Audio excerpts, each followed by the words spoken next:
and gentlemen, you may be one of these people right now where you're on the fence. There's either you got to live debt-free, eat beans and rice, ramen noodle, and retire with millions of dollars. Trust me, you're going to regret not living life. Or people blow every nickel they have and then get to retirement and broke as hell, and they regret they didn't invest and save more money. I'm 44 years old, and trust me, you're either in one group or the other, or you were in this group that I was in, and I got myself out of it, where you're at that point, I'm 44, where we enjoy every paycheck. We blow every paycheck we get. I'm telling you. If I want a $30 cigar, I buy it. If we want a $250 meal on a Tuesday, we get it. If I want a cool car to have it in my garage, I get it. I don't give a damn what the payment is, in reason. I'll carry a car note for 6 months, a year and a half, and then pay it off.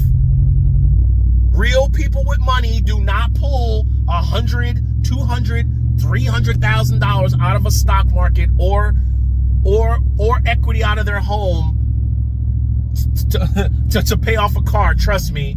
I don't care what these finance channels tell you. They can tell you about everyday millionaires all they want. They got to tell you that because they can't tell you what I'm about to tell you, because the average American is a moron. And they know it has to be all of one way. It can't be in the middle, but life is about the middle. I'm Larry of the No Regret Show, 44 years old, and I blow every paycheck. Yes, I do. Now, when you invest the right way, I'm not talking about buying a couple stocks, they go up a little bit, you sell out, you take profit. I'm talking about you invest the right way. You get into a 401k, you stick with it for years, you take advantage of tax sheltered things, Roth IRAs, you save your money, you got a plan put in place, you've been letting it rock for years and you got money. You literally can start blowing every one of your paychecks. Here's why. There's two groups of people. Nobody talks about the group right now that I am, and I'm sure other Americans or other people who watch this are in. You either got the one group that say you gotta live frugal and eat beans and rice and ramen noodle and, have a bunch of money in retirement. That's not guaranteed. I'll tell you that right now. Retirement's not guaranteed. You could do it right your whole life, and somebody who was out partying and still drunk the night before could hit you, done deal. Guess what? All your money's gonna go to your family, and they're gonna blow it within a year or two. I'm telling you, because wealth is usually lost within the second or third generation, because granddaddy went and made all the money, and now all the grandkids and kids blow it. Trust me, because they don't know what real hard work is. Or you get people that go out and finance every damn thing, and then when they get to retirement, they have nothing. We are at the point where we go on vacations, we fly first class, we stay at 5-star hotels. I buy the cars that I want within reason. Here's why. Let me give you an example. Recently, I bought a 2011 BMW M3. Why? Because it brings me happiness. You gotta find the medium. I don't want to live, example, like my neighbor to the left that has Range Rovers and Ferraris, or the guy to my right that has 20-year-old minivans. We're still in the same neighborhood. And guess what? I live my life in the middle. I want to enjoy life while I can and still be taken care of in retirement. Life is about balance. It's not about living your life like somebody on social media or living your life like somebody you will never meet and flossing. It's living your life that brings you happiness. Cars and vacations bring us happiness. Why wouldn't we do it? We put the plans in place, did it right, therefore we can enjoy the dumb stuff.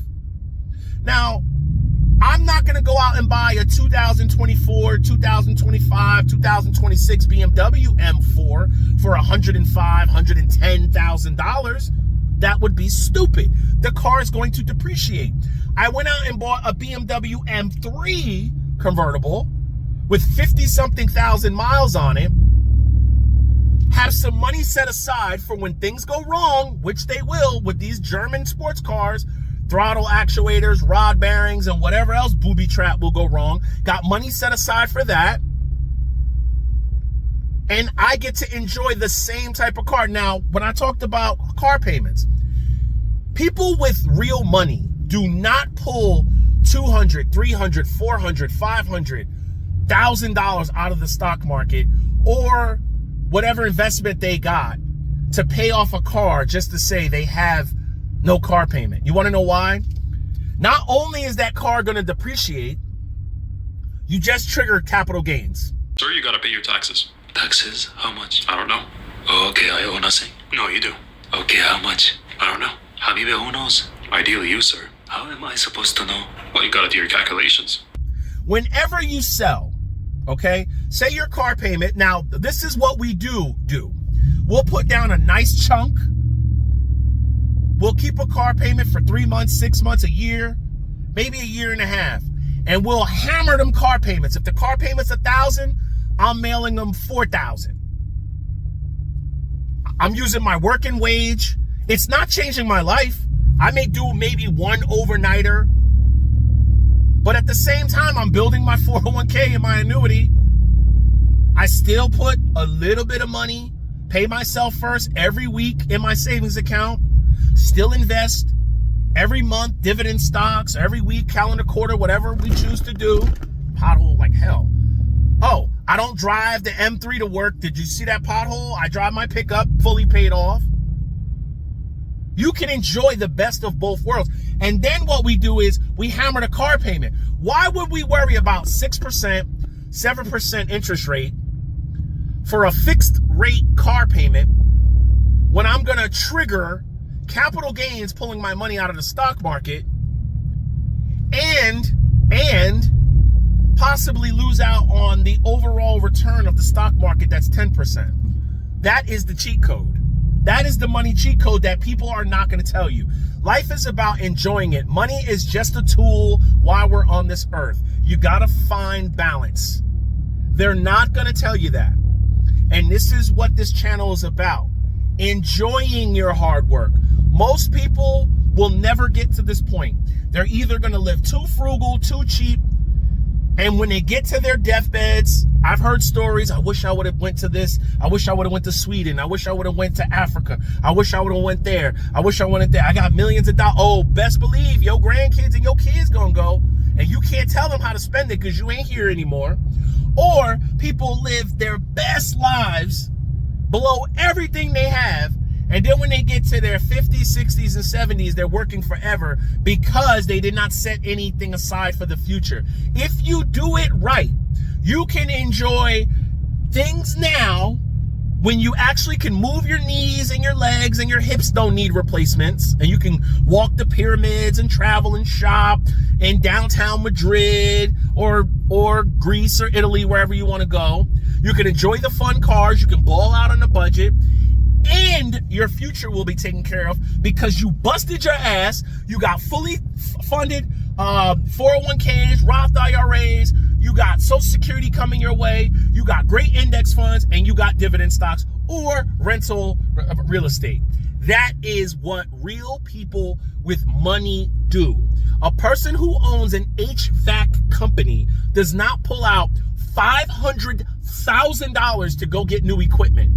He takes a loan, business loan, and he brings in the profits to pay off that stuff. Now the stuff is paid off. He owns or she owns the vans, the equipment. They own their business. They own their homes. And they still have their investments and their money working for them. That is how real money works in the real world. Social media will have you living broke, eating ramen noodle, or you'll be living broke, eating ramen noodle and rice and beans, and then you'll get scared because you don't want to spend anything because you're stuck in this. I was there too. But then there's the people in the middle where we were broke our whole lives and we're afraid to be broke again. That was me. I had money. I had bread, and I was like, oh man, I really want a car. And my girl was like, babe, go get that shit. It's not going to change our life. It ain't going to change our life one bit. Go enjoy it. You like cars, go get it. So Cool. I went and got it, and it's the best thing I ever did. Park it in the garage with the top down when it's sunny, back it out, go to the gym, go run errands, go get groceries, chill, enjoy nice music, put the shades on, and I'm chilling. That is what life is about. God does not tell you you cannot enjoy life. He literally gives you the 10 commandments and the playbook on what to do. Day trading is not in it. YOLOing is not in it. Chasing baddies is not in it. Clubbing and partying and blowing everything you have is not in it. It's living a wholesome life and enjoying life. I want to tell you a quick story, right? If you made it this far. There was 2 men. I heard this story. Somebody told me this story. One guy made it to heaven, to the pearly gates. He was in a Honda Odyssey, a 25-year-old Honda Odyssey. He said, God, it was a wonderful life. Thank you so much. I appreciate everything you did for me. My family's set up. Thank you. Right when he went through the pearly gates, he stopped and he seen a guy in a Ferrari come sliding through sideways. The guy hands God the keys to the Ferrari and goes, God, thank you. That was a wonderful life. The guy with the minivan goes, God. He looks at him. And God said, I didn't tell you you couldn't enjoy life. Those things were there for you to enjoy. He did everything you did to make it to heaven. But the difference was he enjoyed life at the same time. His family's taken care of. He bought the things he wanted. He followed the 10 commandments. And come on, you're both in the pearly gates. The guy with the minivan, guess what? He couldn't turn back life. He couldn't go back down there and enjoy life. The guy with the Ferrari enjoyed life, set his family up, and still made it to heaven. No regrets. Get it.